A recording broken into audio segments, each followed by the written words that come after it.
De acordo com a distribuição eletrônica, a gente colocou os elementos em grupos, né? E você também tem as linhas. Você tem os grupos, que a gente também chama de família. São 18, ó. Do grupo 1 ao grupo 18. Provavelmente vocês tenham visto também aquela nomenclatura de 1A, 2A. Essa nomenclatura, ela é um pouco mais antiga. A gente pode utilizar mais essa parte de grupo. Eu gosto de trabalhar utilizando os grupos, que são apenas os números. Não confundir eles com as letras. Mas vocês também podem utilizar. Os períodos são justamente as linhas, ó, que você tem. Então aqui vai ser o período 1, que vai ter apenas o hidrogênio e o hélio. No período 2, você tem o lítio, o berílio, o boro, o carbono, o nitrogênio, enfim, todos esses. Aí você vai ter o período 3, 4, 5, 6 e 7. Tá? Então, qualquer elemento você consegue perceber pelo período. Esse período aí não é um número aleatório. Coincide com a quantidade de camadas que você tem no átomo. Por exemplo, um átomo de hidrogênio, ele tem um núcleo e tem apenas uma camada, né, ao redor dele. Já aqui o potássio, ó, ele está aqui no período 4, certo? Então ele tem um núcleo e tem as 4 camadas ao redor dele. Camada K, L, M e N. Aqui no Celsius, todos os elementos aqui que estão nesse grupo 6 têm a mesma característica, ó. O césio, por exemplo, ele vai ter o núcleo e vai ter as 6 camadas. 1, 2, 3, 4, 5, 6. Tá mal desenhada, mas vai. E aí, como eu falei para vocês, tem os elementos de transição, que é justamente esses elementos do 3 até o 12. Os elementos representativos, que são no grupo 1 e 2, do 3 até o 18. Metais e não metais. Você vai ter a maioria deles como metais. Tá? Antes também tinha uma nomenclatura que chamava de semimetais. A gente não vai trabalhar mais com elas. Os não metais, eles estão aqui, ó. Todos esses daqui que eu estou pintando, eles são os não metais. Ou a gente também pode chamar de ametais. O restante da tabela periódica são todos metais.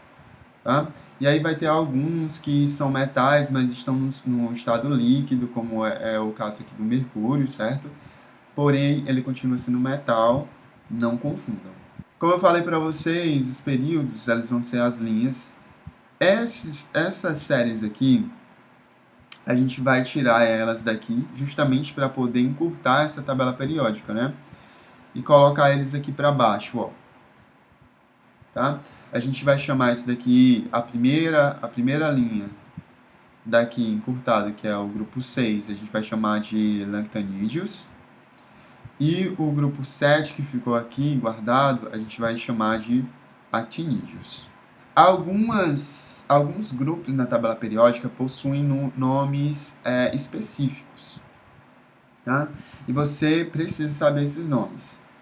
Então, são grupos, por exemplo, aqui na tabela, que eles têm um nome especial. Por exemplo, o grupo 1, né, que a gente também pode chamar de 1A, são chamados de metais alcalinos, com exceção do hidrogênio. O hidrogênio está nesse grupo aí só porque ele termina com S1,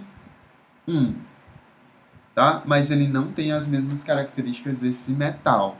Inclusive, o hidrogênio ele é um gás na temperatura ambiente e os outros são todos sólidos, né? Do lítio para baixo são todos sólidos. E a gente chama de metais alcalinos. Grupo 2 a gente chama de metais alcalinos terrosos, que é justamente esse daqui, ó. Todo mundo que estiver aqui está nesse grupo. Grupo 16 a gente chama de calcogênios. Grupo 17 a gente vai chamar de halogênios. E aqui o grupo 18, que também é chamado de grupo 0, na nomenclatura anterior, são chamados de gases nobres.